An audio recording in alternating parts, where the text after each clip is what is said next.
Have you ever wished Claude could directly access your n8n workflows, inspect them, and even run them for you?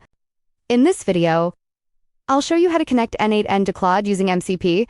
This setup allows Claude to interact directly with your n8n instance, making it much easier to find workflows, inspect workflow details, and execute workflows without leaving Claude.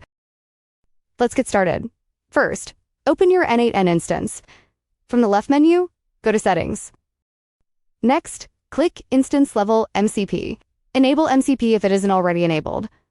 Once MCP is enabled, activate the workflows you want Claude to access. Then, click Connection Details and copy the MCP Server URL. Now switch over to Claude and click the plus button next to the chat box. Select Connectors, then click Manage Connectors. Click the plus button and choose Browse Connectors. Search for n8n and select it.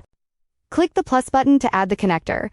In the server URL field, paste the MCP URL you copied from n8n. Click Allow to authorize the connection. That's it.